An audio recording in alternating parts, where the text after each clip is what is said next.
এই শোনো না, আমাদের অন্ধবিশ্বাস চ্যানেলটি যারা এখনো সাবস্ক্রাইব করেননি, প্লিজ সাবস্ক্রাইব করে দাও। আর অল্প কিছু সাবস্ক্রাইবার হলে 1 লক্ষ পরিবার হবে। সবাই প্লিজ সাবস্ক্রাইব এবং বেশি বেশি শেয়ার করে দাও প্লিজ। সাদাত মুখ ভার করে ধীর কণ্ঠে বলে উঠল, এসব মাথা থেকে ঝেড়ে ফেলে পড়াশোনা ভালোভাবে কর। এবার যদি রেজাল্ট খারাপ হয় তাহলে তোর শখের বাইকের চ্যাপ্টার ক্লোজড করে দেব। সাদাত চমকে ওঠে। আহারে, তার শখের বাইকের উপর তার ভাইয়ের কুটিল নজর পড়েছে। এবার ভালোভাবে পড়াশোনা করে রেজাল্ট ভালো করতে হবে, নয়তো বাইক শেষ। সে তড়িঘড়ি করে বলল, আচ্ছা ভাই, এবার ডিপার্টমেন্টে টপ করে দেখাবো। তুমি প্লিজ আমার শখের বাইকটার দিকে নজর দিও না। গুড। ভাই, একটা কথা জিজ্ঞেস করব। কর। তুমি কি ওয়াইতিকার রুমে গিয়েছিলে? তুই আমাকে রুমে ঢুকতে দেখেছিস? না। তাহলে এমন বেহুদা মার্কা কথা বলার সাহস কিভাবে হলো তোর? সারহানের কণ্ঠস্বর কঠিন এবং দৃঢ়। সাদাত ভয়ে ঢুক গিলল। কিভাবে বড় ভাইকে এমন কথা জিজ্ঞেস করে ফেলল? সে জানে সারহান কেমন ধরনের মানুষ। নিজের মাঝে অনুতাপ হলো, মাথায় অনুতপ্ততার রেশেটে বলল, সরি ভাই। সারহান নিজের রুমের দিকে পা বাড়ালো। সেদিকে যেতে যেতে ভরাট কণ্ঠে বলল, নিজের রুমে যা। সাদাত মন খারাপ করে সেথে দাঁড়িয়ে সারহানের দিকে তাকিয়ে রইল। অন্ধকারাচ্ছন্ন রাতের আবরণ সরিয়ে সূর্যের সোনালি আলো ধরণীকে আলিঙ্গন করেছে। রাতের নিস্তব্ধতা ভেঙে পাখিরা ডানা মেলে ছুটেছে নিজ নিজ গন্তব্যের পথে। নরম রোদের কোমল ছোঁয়ায় শহর ধীরে ধীরে জেগে উঠেছে। আর ঘুমাঘোর কাটিয়ে মানুষজন ব্যস্ত হয়ে পড়েছে তাদের নিত্যদিনের কর্মযজ্ঞে। শান্ত নগরী কয়েক ঘন্টা আগেও ছিল নিশ্চুপ ও নিথর, তা আবারও গুঞ্জনে মুখরিত হয়েছে। রাস্তায় গাড়ির সরব উপস্থিতি, পথচারীদের তারা, বিক্রেতাদের ডাক, সব মিলিয়ে শহর যেন নতুন দিনের কোলাহলে সজীব হয়ে উঠেছে এবং অনিবার্য ছন্দে প্রবাহিত হচ্ছে জীবনের গতি। চৌধুরী নিবাসে সকাল থেকে হৈ হৈ রই রই অবস্থা। অরিত্রিকা হঠাৎ জ্বরের কবলে পড়ায় গুঞ্জন রটেছে বাড়ির সকলের মাঝে। হাসরত সাহেব এবং আজমল সাহেব অফিসে না গিয়ে বাড়িতে রয়েছেন। তানিয়া বেগম আর সাথী বেগম অরিত্রিকার যত্ন নিচ্ছেন সকাল থেকে। অরণ্যের ইম্পর্টেন্ট ক্লাস থাকায় বোনকে অসুস্থ অবস্থায় রেখে ছুটেছে কলেজে। ইশরা এবং সাদাত কেউ তাদের ভার্সিটিতে যায়নি। দুজনের ভীষণ মন খারাপ। ইসমা বেগম এবং ইরফান বাড়িতে নেই। তারা দুজনেই গতকাল সন্ধ্যায় বগুড়াতে গিয়েছেন একটা কাজে। অরিত্রিকা বিছানায় আধশোয়া হয়ে বসে আছে, পুরো শরীরে কমফোর্টার জড়ানো। 1 ঘন্টা আগেও জ্বর কম ছিল, কিন্তু জ্বরের প্রকোপ পুনরায় বেড়েছে। শরীর অধিক দুর্বল হয়ে গেছে। পুরো শরীরে ব্যথা অনুভব হচ্ছে। মনে হচ্ছে প্রতিটি অঙ্গ তার বিরুদ্ধে বিদ্রোহ ঘোষণা করেছে। মুখবয়ব মলিন এবং ফ্যাকাশে বর্ণ ধারণ করেছে। ইশরা মন খারাপ করে অরিত্রিকার পাশে বসে মেয়েটার দিকে তাকিয়ে আছে। সে ভাবছে রাতে তো অরিত্রী সুস্থ ছিল, তবে হঠাৎ করে জ্বর কিভাবে আসলো? আর ঠোঁট আর গালে আঘাতের চিহ্ন। সাদাত মেঝেতে ছোট একটা কার্পেট বিছিয়ে বসে লিভিকে ক্যাটফুড খাওয়াতে ব্যস্ত। এই ঋত্বিকা, সত্যি করে বলতো, তোর ঠোঁট কাটলো কি করে? তোর গালে এমন লালচে ভাব কিভাবে? অরিত্রিকা পাংশুটে মুখে তাকায় ইশরার দিকে। চোখের কোণে ক্লান্তির ছাপ, কণ্ঠস্বরে একরাশ অবসাদ। মলিন মুখে ভাঙা কণ্ঠে বলল, বললাম তো গালে মশা মারতে গিয়ে হয়েছে। আমার তোর কথা হজম হচ্ছে না। নিজের থাপ্পড়ে কারো গালে এমন রক্ত জমে যায়? ইশরা চক্ষু দয় ছোট করে সন্দেহ বাতিক কণ্ঠে বলে উঠল। অরিত্রিকার মনে পড়ে গেল রাতের কাহিনী। মনে পড়তে শির উঠল। মিনমিন করে বলল, তোরা মামাতো ফুপাতো ভাই বোনগুলো এত জিজ্ঞাসাবাদ করিস কেন বলতো? মানে? কিছু না। মামাতো ফুপাতো ভাই বোন মানে কি বোঝাতে চাইছিস? আমাদের মধ্যে কেউ কি কিছু বলেছে? না। সারহান ভাই কিছু বলেছে? সারহানের কথা শ্রবণ ইন্দ্রিয়তে প্রবেশ করতে অরিত্রিকার মুখোশটি অস্বাভাবিক ভার হয়ে গেল। মলিন ভাব ছুঁয়ে গেল তার মুখে। তিক্ততায় বেশি উঠল মন। উষ্ঠ কামড়ে নিজেকে সামনে নিতে লাগলো। চক্ষু দয়ে অশ্রুর ভিড় জমলো। হঠাৎ ভেজা কণ্ঠে বলে উঠল, উনি আমায় কিছু বলেনি। ঈশা পরখ করে বসলো। অরিত্রিকা তার থেকে ইচ্ছাকৃত কিছু লুকাচ্ছে। সে আর ঘাটল না বিষয়টা। পরে যদি মন ভালো হয়, পেটে থাকা গোপন কথা এমনি বলবে। এখন তার কাজ অরিত্রিকার মন ভালো করা। সে একগাল হেসে চাপা স্বরে বলল, গালের দাগের কথা বাদ দিলাম, এবার বলতো ঠোঁটের কোণে ক্ষত কিভাবে হলো? লেভির গলার বেল্টে লেগে কেটে গেছে। হুম হুম, আমার তো অন্য কিছু মনে হচ্ছে। কি? সত্যি করে বলতো, কি কিসমিস করেছে? ঈর্ষা দুষ্ট স্বরে খিলখিলিয়ে হেসে বলল। অরিত্রিকা কটমট করে তাকালো। অসভ্য মেয়ে একটা যেখানে সেখানে যা তা বলে ফেলে। সে সতর্কতার সহিত দৃষ্টি ঘুরিয়ে সাদাতের দিকে তাকায়। সাদাত এক মনে লেভিকে খাবার খাওয়াতে ব্যস্ত। পুনরায় দৃষ্টি ফিরিয়ে আগের মতো ঈশ্বর দিকে তাকালো। খিচে আসা মেজাজে বিড়বিড় করে বলল, সারহান ভাইয়ের লোহার মতো শক্ত হাতের থাপ্পড় নামক কিশমিশ রাতে খেয়েছি। ওনার হাত নাকি লোহা। বাপরে, এক থাপ্পড় খেয়ে জ্বর বাবাজি এসে হাজির হয়ে গেছে। আমার এত সাধের গালে লাল স্ট্যাম্প মেরে দিয়েছে। বজ্জাত লোক কোথাকার। কি রে, কিছু বললি? না। অরিত্রিকা মুখ গোমরা করে বলে ওঠে। ঈশ্বর হাত দিয়ে অরিত্রিকার কপাল স্পর্শ করে শরীরের তাপমাত্রা কেমন দেখে নেয়। আগের তুলনায় তাপমাত্রা কম। সাদাত ইতিমধ্যে লেভিকে খাবার খাওয়ানো শেষ করেছে। সে লেভিকে কোলে নিয়ে অরিত্রিকার উদ্দেশ্য করে বলল, তোর বাচ্চাকে নিয়ে গেলাম, আজ সারাদিন আমার কাছে থাকবি। অরিত্রিকা ধীর কণ্ঠে বলল, আচ্ছা নিয়ে যা, সাবধানে রাখবি, খেয়াল রাখবি লেভি যেন তোর জল্লাদ ভাইয়ের রুমে না যায়। ওকে সিস। কথাটা শেষ করে সাদাত লেভিকে নিয়ে রুম থেকে বেরিয়ে গেল। সকাল পেরিয়ে দুপুর হতে চলেছে। অরিত্রিকা ওয়াশরুম থেকে মাত্র ফ্রেশ হয়ে রুমে প্রবেশ করলো। শরীর ভীষণ দুর্বল তার। একদিনের জ্বরে এমন বেহাল দশায় পৌঁছে যাবে সে ভাবতে পারেনি। এখন জ্বর না থাকলেও মন মেজাজ ভালো নেই তার। হেড পায়ে হেঁটে এসে ড্রেসিং টেবিলের সামনে দাঁড়ায়। বলহীন হাতে ধীরে তোয়ালে দিয়ে ভেজা চুলগুলো মুছতে থাকে। এর মাঝে ভেসে আসে দরজা নক করার শব্দ। কেউ বারবার দরজায় নক করছে। অরিত্রিকা পিছু ফিরে না তাকিয়ে উচ্চস্বরে ভাঙা কণ্ঠে বলল, দরজা খোলা আছে, ভেতরে এসো। এতটুকু বলে নিজ কাজে পুনরায় মগ্ন হয় অরিত্রিকা। সারহান দরজা খুলে প্রবেশ করে রুমে। ধীর গতিতে এগিয়ে আসতে থাকে অরিত্রিকার দিকে। প্রতিটি পদক্ষেপে অভিজ্ঞানিক দৃঢ়তা ফুটে উঠেছে। চক্ষুদয়ে অদ্ভুত তাচ্ছিলের নিঃশব্দ প্রতিধ্বনি। ঠোঁটের কোণে রহস্যময় হাসির রেখা ফুটে উঠেছে। কাঁধে অতি সূক্ষ্ম দুল, মাথা কিছুটা উঁচু এবং দৃষ্টি নিবদ্ধ সামনের দিকে। অরিত্রিকা চুল মুছে আয়নার দিকে তাকিয়ে চমকে ওঠে। আয়নায় শুভ্র পাঞ্জাবি পরিহিত সারহানের প্রতিবিম্ব দৃশ্যমান। তার থেকে অল্প খানিকটা দূরত্ব। বিস্মিত নয়নে হন্তদন্ত হয়ে পিছে তাকায়। সরাসরি দৃষ্টি নিবদ্ধ করে সারহানের কঠিন মুখবয়বে। মানুষটাকে দেখে ক্রোধ জন্মে মনের মাঝে।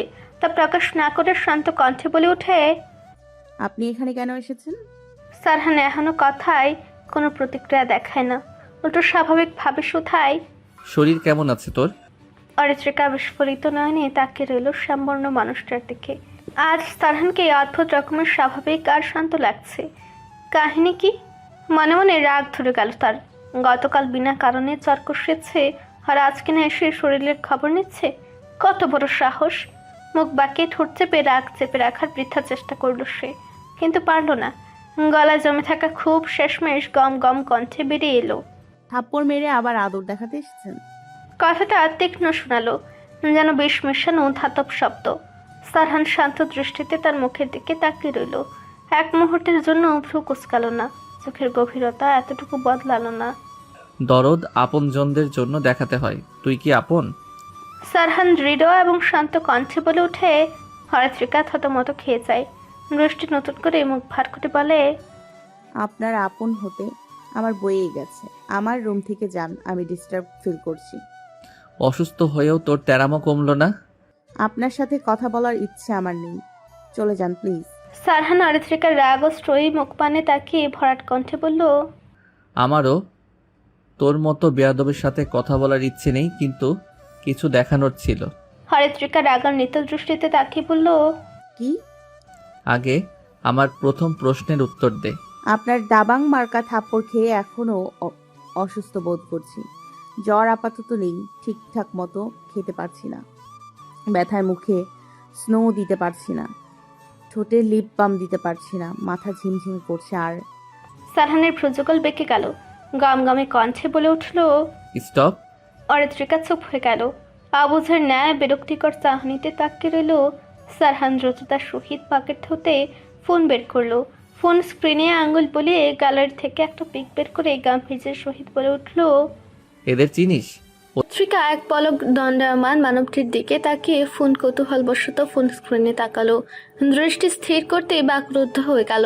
নাত্র পল্লব কেঁপে উঠল, শিউরে উঠল তার শরীর, হাত পা থরথর করে কাঁপতে লাগলো।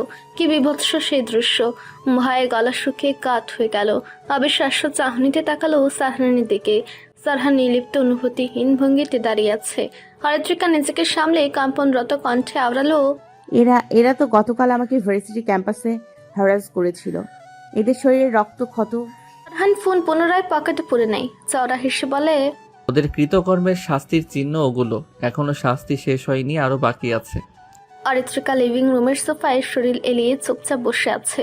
আনমনা ভাব নিয়ে গভীর ভাবনায় মত্ত সে। গতকাল রাত থেকে কেমন যেন আজব অনুভূতি হচ্ছে। মনে হচ্ছে তার অগোচরে কিছু একটা ঘটে চলেছে, অথচ সেসব সম্পর্কে একদম অবগত নয় সে। জ্বরের কবলে পড়ে সকালে ঘুম থেকে উঠতে অনেক দেরি হয়ে গিয়েছিল। আড়মোড়া ভেঙে উঠে নিভু নিভু চক্ষুদয় মেলে তাকায়। দুর্বল চিত্তে কোনো মতে পিছনে হেলান দেয়। হঠাৎ নজর পড়ে মেঝের দিকে। মেঝেতে পড়ে আছে রক্ত মাখা তুলো। দেখে অনেক অবাক হয়েছিল বটে। পরক্ষণে সবাইকে জিজ্ঞেস করেছিল তার রুমে কেউ এসেছিল কিনা। সবার উত্তর না বোধক ছিল। অচেনা মানুষ তো তার রুমে আসার সাহস করবে না। তবে কে এসেছিল? শুধু একজন ব্যক্তিকে এখনো জিজ্ঞেস করেনি, সে হলো সারহান ভাই। অরিত্রিকার সেসব ভাবনা চাপা দেয় মনের গহীনে। সে জানে পাষণ্ড মানুষটা কখনো তার ক্ষতে মলম লাগাতে আসবে না। তাদের মাঝে তেমন সম্পর্ক নেই। যতটুকু আছে শুধু পারিবারিক সম্পর্ক, আর থেকে বেশি কিছু নয়। তিনি শুধু মানুষকে অপমান এবং ধমকাতে পারেন, কাউকে সহানুভূতি দেখাতে পারেন না। আরশাদ সাহেব এবং আজমল সাহেব জোহরের নামাজ পড়ে বাড়িতে প্রবেশ করলেন। সাথে সাদাতও আছে। তিনজন নিজেদের মাঝে নানা বিষয় নিয়ে কথা বলতে বলতে এগিয়ে এলেন লিভিং রুমের দিকে। ধীর পায়ে এগিয়ে সে আরশাদ সাহেব এবং আজমল সাহেব সোফায় বসলেও সাদাত নিজের রুমে চলে গেল। অরিত্রিকার ধ্যান ভাঙলো দুজনের কথোপকথনে। সে আনমনা ভাব উপেক্ষা করে বড় বাবা এবং বাবার দিকে তাকালো মলিন মুখে। আরশাদ সাহেব অরিত্রিকার দিকে তাকিয়ে আদুরি ভঙ্গিতে জিজ্ঞেস করলো, আম্মা, জ্বর কমেছে? অরিত্রিকা মাথার ওড়না ঠিকঠাক ভাবে দিল। হালকা হেসে বলল, কমেছে। 2 দিন ভার্সিটি যাওয়া অফ দাও, এই শরীরে যাওয়ার দরকার নেই। আচ্ছা। অরিত্রিকা ভদ্র মেয়ের মতো মাথা নাড়িয়ে সম্মতি জানালো। আরশাদ সাহেব হাসলেন। ভাইয়ের ছোট মেয়েটা তার ভীষণ আদরের। নিজের মেয়ে না থাকায় ভাইয়ের মেয়েকে নিজের মেয়ের মতো আদর করেন। ছোটবেলায় অরিত্রিকা কোনো কিছু আবদার করলে তা ফেলতে পারেননি। পছন্দসই খেলনা ড্রেস কিনে এনে দিয়েছেন। দেখতে দেখতে মেয়েটা বড় হয়ে যাচ্ছে। আর তো কয়েক বছর, তারপর মেয়েটাকে বিয়ে দিয়ে অন্য ঘরে পাঠাতে হবে ভাবলেই কেমন বুকটা ভারী হয়ে আসে। আজমল সাহেবের মাঝে গম্ভীর কণ্ঠে বলে উঠলেন, তুমি বড্ড বেশি খামখেয়ালি হয়ে যাচ্ছ, নিজের প্রতি যত্ন নিচ্ছ না, টাইম মতো খাবার খাচ্ছ না। এমন কেন করছো এই বাড়িতেই এসে? আমার উপর রেগে আছো এখনো? অরিত্রিকা পূর্ণ দৃষ্টি মিলিয়ে নিষ্পাপ চাহনিতে তাকায় বাবার দিকে। উষ্ঠ উল্টে বলে, রেগে নেই, তাহলে এমন আচরণ কেন করছো? এমনি। অরিত্রিকা মিনমিন করে জবাব দেয়।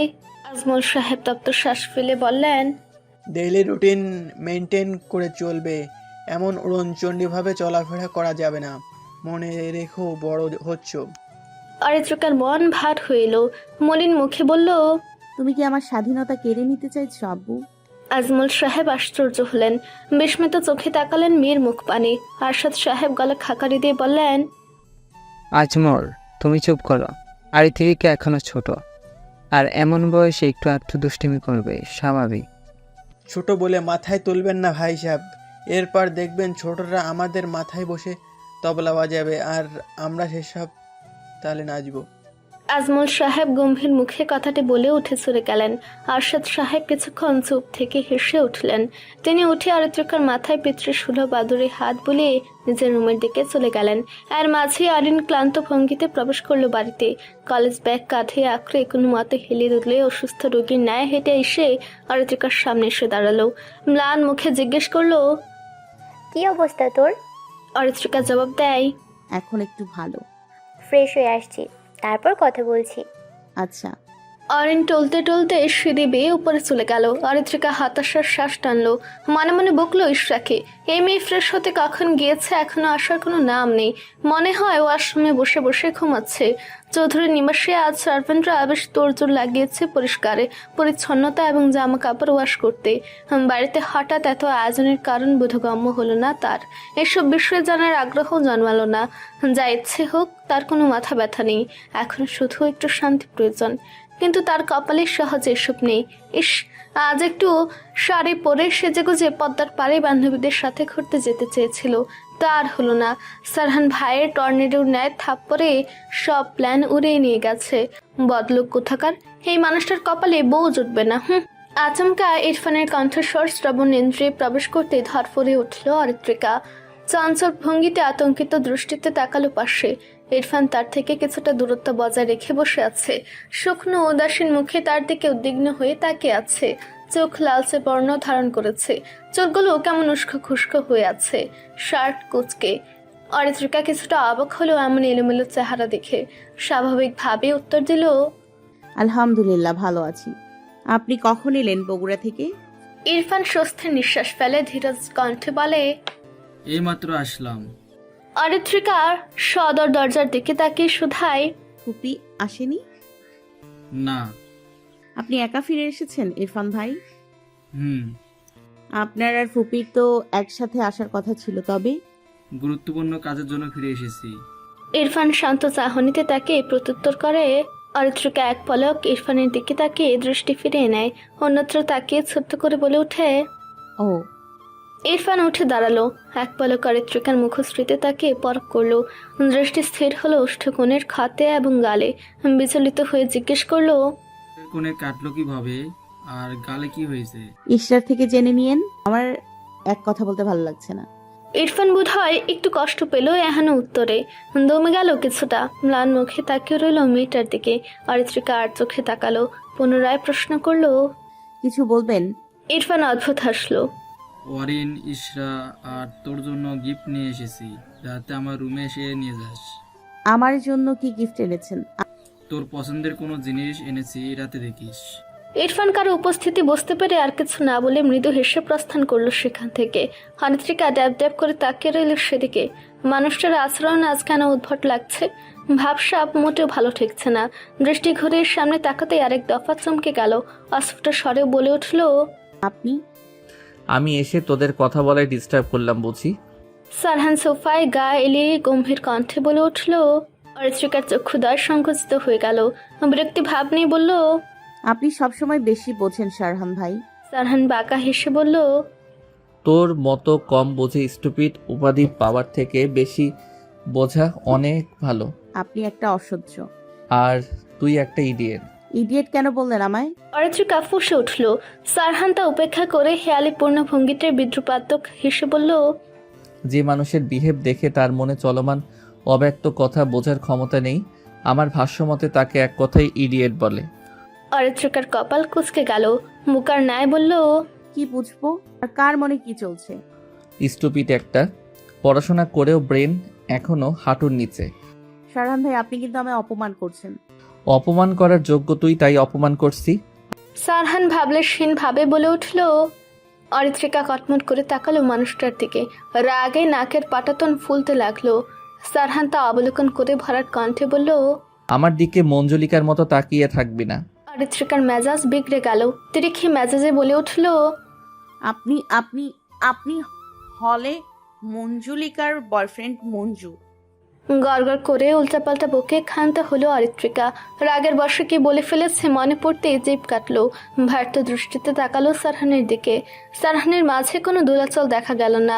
সে সোফা থেকে উঠে পড়ে, পরনের সাদা পাঞ্জাবি টেনে টুনে ঠিক করে। এক পলক অরিত্রিকার ভীত মুখখানার দিকে দৃষ্টি স্থির করে সদর দরজার দিকে চলে যায়। তখনই ভরাট কণ্ঠের শব্দে গুচ্ছ প্রতিধ্বনিত হয়, তোর মতো ইডিয়েটের বয়ফ্রেন্ড হওয়ার কোনো ইচ্ছে নেই আমার।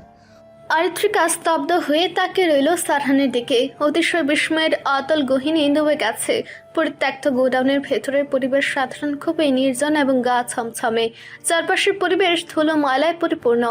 গোডাউন দীর্ঘদিন বন্ধ অবস্থায় থাকায় ভেতরে বিদঘুটে গন্ধে বাতাস ভারী হয়ে আছে। আত পাকা করা গোডাউনের মেঝেতে ময়লা আবর্জনা কেমন স্যাঁতস্যাঁতে পরিবেশ সৃষ্টি করেছে। ছাদে ঝুলে থাকা মাকড়সা জালে বিদঘুটে পরিবেশ তৈরি হয়েছে। ভাঙা দরজা জানালার কারণে সূর্যের আলো খুব কম প্রবেশ করছে। সকাল হয়েছে তো বোঝার উপায় নেই। বিদঘুটে গন্ধটা ধুলো মাটির সাথে পুরনো কাঠ আর স্যাঁতস্যাঁতে ভ্যাপসা পরিবেশের মিশ্রণ। বিদঘুটে গন্ধটা ধুলো মাটির সাথে পুরনো কাঠ আর স্যাঁতস্যাঁতে ভ্যাপসা পরিবেশের মিশ্রণ। একপাশে পুরনো মালপত্র ভাঙা চোরা বাক্স পরে অযত্ন অবহেলায় পড়ে আছে। পায়ের নিচে শুকনো পাতা, কাগজ, কাঁচের টুকরো দৃশ্যমান। পরিত্যক্ত গোডাউনের স্যাঁতস্যাঁতে পচা কাঠের গন্ধে ভরা। দূর হতে অন্ধকারাচ্ছন্ন একটি ছোট রুমের দেখা মিলছে। সেখানে 3টি চেয়ারে 3 জনকে শক্ত মোটা রশি দিয়ে বেঁধে রাখা হয়েছে। অতি শক্তি প্রয়োগ করে বাধায় তাদের দেহ আর চেয়ারের সঙ্গে একাত্ম হয়ে গেছে। ঘরের ভ্যাপসা শীতল বাতাসে ভেজা মাটির গন্ধ এবং দেয়ালের ফাটলে জমে থাকা শ্যাওলা আর ছাদ থেকে গড়িয়ে পড়া পানির ধারা পরিবেশকে আরো গুমট করে তুলছে। 3 জনের ক্ষত ভরা চেহারা অর্ধেক সেই অন্ধকারে ঢাকা, তবে যা দৃশ্যমান তা খুবই ভয়ানক। বাখাটের ছেলেগুলোর ফোলা চোখ, ফেটে যাওয়া ঠোঁট আর মুখের পাশে জমে থাকা রক্তের শুকনো দাগ। কপাল বেয়ে মেঝেতে পড়ছে তাজা গরম রক্ত। কলসিটি পড়া শরীরের আঘাতের চিহ্ন। শরীর দুর্বল এবং নিস্তেজ। তাদের নিঃশ্বাস ভারী হয়ে উঠেছে। থেমে থেমে দীর্ঘশ্বাস নিচ্ছে। অতিরিক্ত রক্তক্ষরণের জন্য সকলে প্রায় অর্থমৃত। হাত পায়ে রক্ত সঞ্চালন বন্ধ হয়ে ফুলে উঠেছে এবং তার আঙ্গুলগুলো মৃতের মতো নীলচে দেখাচ্ছে। তাদের শরীরের শার্ট ছেঁড়া, সে ছেঁড়া অংশ দিয়ে শরীরের আঘাতের চিহ্ন দেখা যাচ্ছে। বক্ষ বরাবর গভীর ক্ষত এবং কালশিটে দাগ পড়েছে। কিছু জায়গায় হালকা ক্ষত সৃষ্টি হয়েছে। তার চোখের গভীরে তীব্র যন্ত্রণা স্পষ্ট ফুটে উঠেছে। বাক শক্তি যেন হারিয়ে ফেলেছে বাখাটেগুলো। এখান থেকে পালানোর কোনো উপায় নেই তাদের। ব্যক্তি জানে সে গোডাউনে একা নয়, আর কয়েকজন লোক আছে। তারা সকলে এমপির লোক, এটাও কানে এসেছে। এমপির লোকগুলো গোডাউনের বাহিরে অবস্থান করছে, শুধু সময় আর অপেক্ষা। গোডাউনের বহু পুরনো মরিচিকা ধরা গেট খুলে প্রবেশ করলো সারহান। পুরনো আমলের লোহার গেটের কর্কশ শব্দে কেঁপে উঠল ভেতরে থাকা বাখাটিগুলো। তার পেছনে আবির, ইনান সহ আরো 5 জন দেহরক্ষী অনুসরণ করে প্রবেশ করলো। সারহান ওষ্ঠকোণে বক্র হাসি ফুটিয়ে আশেপাশে না তাকিয়ে দাম্ভিকতার সহিত শানিত পায়ে এগিয়ে গেল চেয়ারে বেঁধে রাখা বাখাটিগুলোর দিকে। তারা কারো উপস্থিতির আভাস পেতেই দুর্বল চোখের সামনের দিকে তাকায়। ক্ষীণ আলোয় চোখে পড়ে সাদা পাঞ্জাবি পরিহিত সুঠামদেহী পুরুষালী অবয়ব। পেছনের মানুষগুলোর উপস্থিতি চোখে পড়ল তাদের। এতক্ষণে তারা শান্ত থাকলেও অশান্ত হয়ে উঠল মুহূর্তেই। ভয়ে গলা শুকিয়ে এলো তাদের। আজ তাদের নিস্তার নেই। জীবনের মায়ায় কেঁদে উঠল 3 জন। সারহান আবিরকে ইশারা করলো। আবির সেই ইশারা অনুসরণ করে এগিয়ে গিয়ে লাইটের সুইচ অন করে দিল। পরিত্যক্ত রুমটা আলোয় আলোকিত হয়ে গেল। সারহানের দৃষ্টি 3 জনের উপর নিবদ্ধ। সেই চাহনিতে নেই কোনো মায়া দয়া। তীক্ষ্ণ দৃষ্টিতে প্রকাশ পাচ্ছে একরস ক্ষোভ এবং ক্রোধ। 3 জনের গুঙ্গানির শব্দ যেন পাষাণ মানুষটার হৃদয় গলাতে অক্ষম। অরিত্রীর হাত স্পর্শ করার দুঃসাহস দেখিয়েছিল কোন বাস্টার্ড? নিস্তব্ধ রুমের সকলে হঠাৎ সারহানের বর্জ্য কণ্ঠের হুঙ্কারে আটকে উঠল। 3 জন বাখাটের অবস্থা বেহাল। ভার্সিটিতে গতকাল হ্যারাস করেছিল 2 মেয়েকে। তার ফলস্বরূপ আজ তাদের এমন ভয়াবহ অবস্থা। এমপির পরিবারের মেয়ের গায়ে হাত দিয়েছে, এর শাস্তি কঠিন হবে। সারহান রাগান্বিত দৃষ্টিতে তাকিয়ে আছে। চক্ষুদয় রক্তাভ বর্ণ ধারণ করেছে। মুখবয়বে ফুটে উঠেছে হিংস্রতা। চোয়াল অতিশয় থমথমে এবং কঠিন। কারোর কোনো উত্তর না পেয়ে পুনরায় শক্ত কণ্ঠে শোধায়, অরিত্রীর শরীরে হাত দিয়েছে কে? Who is he? 3 জনের মধ্যে একজন কেঁদে উঠল, বলল, এমপি সাহেব, আমি কিছু করি নাই, আমারে ছাইরা দেন। সারহান কুটিল হেসে বলল, ঠিক আছে, ছেড়ে দেব। আগে বল, কে অরিত্রীকে স্পর্শ করার স্পর্ধা দেখিয়েছে? ছেলেটির মুখ চকচক করে উঠল। ব্যথা ভুলে তড়িঘড়ি করে বলল, আতিক। আতিককে? মাঝখানের চেয়ারে যাকে বাঁধা রয়েছে সে।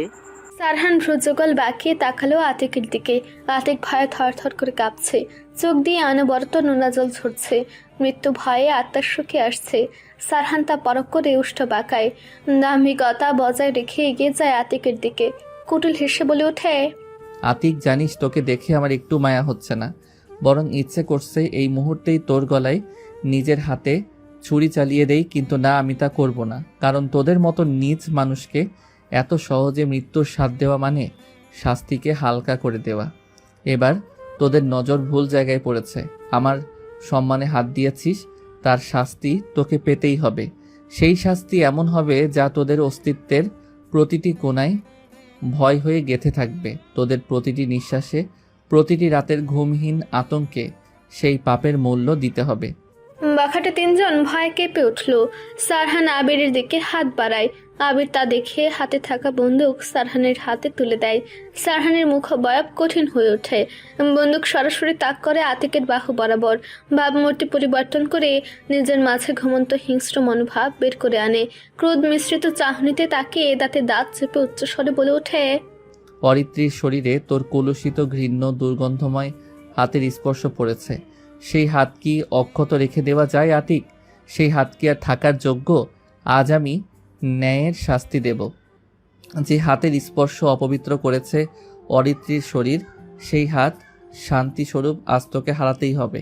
আমি নিশ্চিত করব তুই প্রতিটা মুহূর্তে বুঝিস নারীর অসম্মানের মূল্য কতটা ভয়ঙ্কর হতে পারে। আতিক ভয় থরথর করে কাঁপতে থাকে। ক্রন্ধনরত কণ্ঠে বলে ওঠে, আমার ছাইরা দেন এমপি সাহেব, আমার ভুল হয়ে গেছে।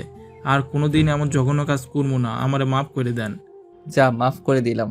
সারহান ফিসল হেসে হঠাৎ বলে ওঠে। সকলে হতবিহ্বল হয়ে যায় এমন কাণ্ডে। আতিক সহ আরো দুজনের জানে পানি আসে। ভয় মিলিয়ে যায় বাতাসে, কিন্তু সে খুশি স্থায়ী হয় না।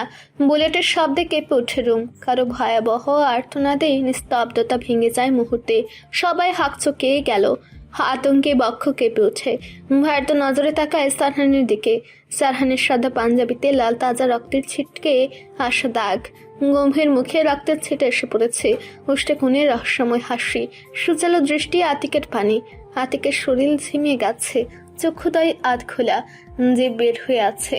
বুলেটের আঘাতে এক হাত ছিন্ন বিচ্ছিন্ন হয়ে গেছে। গলগল করে রক্ত পড়ে রুমের মেঝে ভেসে যাচ্ছে। হাতের মাংস ঝাঁঝরা হয়ে গেছে। কি বিভৎস দৃশ্য! সারহান পকেট থেকে রুমাল বের করে মুখে লেগে থাকা রক্ত মুছে নেয়। চোয়াল শক্ত করে লঘু কণ্ঠে আওড়ায়, নারীর শরীর ছুঁয়ে দেখার লোভ কখনোই একজন সভ্য ও সম্মানিত পুরুষের চরিত্রের পরিচায়ক হতে পারে না। এটা তোদের মতো নর্দমার কীটদের নোংরা প্রবৃত্তি, যাদের অস্তিত্ব এই সমাজের জন্য কলঙ্ক। তোদের জন্য একটাই প্রাপ্য, নৃশংস শাস্তি। তোদের মতো পাকজীবীদের এই পৃথিবীতে বেঁচে থাকার কোনো অধিকার নেই। মৃত্যুই তোদের একমাত্র মুক্তি, বাস্টারদের দল। ঘড়ির কাঁটায় 9:25। সন্ধ্যা রাত পেরিয়ে গেছে কিছুক্ষণ আগে। সন্ধ্যায় আচ্ছন্ন সময় পেরিয়ে ধীরে ধীরে রাত গভীর হচ্ছে। শহরে কোলাহল বেড়ে চলেছে। শহরের রাস্তায় মানুষের পদচালনা বেড়েছে। তালুকদার বাড়ির ছাদে ছোটখাটো পার্টির ব্যবস্থা করা হয়েছে আজ। পার্টিতে লোকজন কম হলেও এর আয়োজন জাঁকজমকপূর্ণভাবে করা হয়েছে। লাইটিং, ডেকোরেশন, ড্রিঙ্কস, স্ন্যাক্সের সমারোহ টেবিল জুড়ে। তালুকদার বাড়ির হঠাৎ পার্টির আয়োজনে এই মুখ্য ব্যক্তি ইলহাম তালুকদার নিজের আনন্দে বন্ধুদের সাথে ভাগ করে নেওয়ার জন্য আয়োজন করেছে। বক্সে সফট মিউজিক বাজছে। আমন্ত্রিত সকলে ড্রিঙ্কসের গ্লাস হাতে নিয়ে বিভিন্ন ভঙ্গিতে দুলে দুলে নাচছে। কেউ বা বসে গল্প করছে, কেউ বা খাচ্ছে। কয়েকজন নিজেদের পার্টনারের সাথে মুহূর্তে এনজয় করছে। আজকের পার্টিতে ইলহামের স্পেশাল গেস্ট নিশাত এহসান এবং মিহিকা মুবাশিরা। আজকের পার্টি তাদের দুজনকে উৎসর্গ করেছে। এর কারণ আছে বটে। নিশাত গত 3 বছর দেশের বাইরে থেকেছে। 2 দিন আগে সে ফিরেছে এবং সিঙ্গাপুর থেকে বাবার ব্যবসায় হেল্প করছে। মিহি ও সিঙ্গাপুরে পড়াশোনা করত। দুজনের পরিচয় এবং বন্ধুত্ব আরও গাঢ় হয়। সেই সুবাদে আজকে ইলহাম মিহিকাকে ইনভাইট করেছে।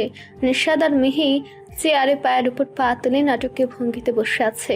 তাদের চোখে মুখে বিরাজ করছে উচ্ছ্বাসের ছটাক, প্রাণবন্ত আমোদিত হাসি। ভাবমূর্তি অক্ষুণ্ণ রেখে জমিয়ে আড্ডা দিচ্ছে। আড্ডার বিষয়বস্তু রাজনীতি। তাদের পাশেই ইলহাম বসে আছে বেশ আয়েসি ভঙ্গিতে। এক হাতে ড্রিঙ্কসের গ্লাস নিয়ে উষ্ঠ কোণে মৃদু হাসি টেনে ক্ষণে ক্ষণে চমক দিচ্ছে। ছাত্র রাজনীতিতে একমাত্র সারহান এত দ্রুত সাফল্য অর্জন করলো। এক নির্বাচনে একবারে এমপি হয়ে গেল। এলেম আছে বলতে হবে। নিশাদ সশব্দে হেসে হঠাৎ বলে উঠল। কেমন যেন প্রফুল্লতা বিরাজ করছে তার মাঝে। ইলহাম ড্রিঙ্কসে লম্বা চমক দিয়ে তাল মিলিয়ে বলে উঠল, সত্যি এলেম আছে। ভাবা যায় এক লাফে এমপি হয়ে গেল, আর আমরা বাপের টাকায় ফুটানি করছি। নিশাদ উচ্চ স্বরে হেসে বলল, বাপের বিজনেসে জয়েন করে সেই টাকা উড়াচ্ছি আমি। তবে তোর কথা আলাদা। বাপের একমাত্র ছেলে হওয়ার বেকার থেকেও মাস্তি করিস। এত টাকা আমি ছাড়া খরচ করবে কে? একদম ঠিক। শাহরান যেদিন এমপি নির্বাচন হয়েছিল সেদিন শুধু একটা কথাই মাথায় ঘুরপাক খাচ্ছিল। কি? মামু রাজনীতিতে জীবনের অর্ধেক বেশি সময় অতিবাহিত করলো, কিন্তু সাফল্য অর্জন করতে পারল না। শাহরানের দলের বিরোধী পক্ষে লড়ে হেরে গেল। মানে ছেলের বয়সে একজনের কাছে রাজনীতির শীর্ষস্থান, বিরোধী দলের নেতায় পরাজয় ঘটল। এই বিষয়টা শকড আমি। আমার এসব বালের রাজনীতিতে কোনো ইন্টারেস্ট নেই। বাবার বুদ্ধিহীনতার জন্য তিনি হেরে গেছেন, এটা সকলেই জানে। সেটা আমিও জানি। নিশা ড্রিঙ্কসের গ্লাসে হাত বোলাতে থাকে। ভ্রু কুঞ্চন করে ভরাট কণ্ঠে বলে ওঠে, শাহরান অল্প সময়ে জনগণের ভালোবাসা পেয়েছে। এলাকাতে নাম ডাক খ্যাতি কুড়িয়েছে দ্রুত। মানুষের ভালোবাসায় শিষ্য হয়েছে। নিয়মিত ভালোবাসার গল্প শুনতে এবং পড়তে আমাদের অন্ধবিশ্বাস চ্যানেলটি সাবস্ক্রাইব করে পাশে থাকা বেল আইকনটি ক্লিক করুন। ধন্যবাদ সবাইকে।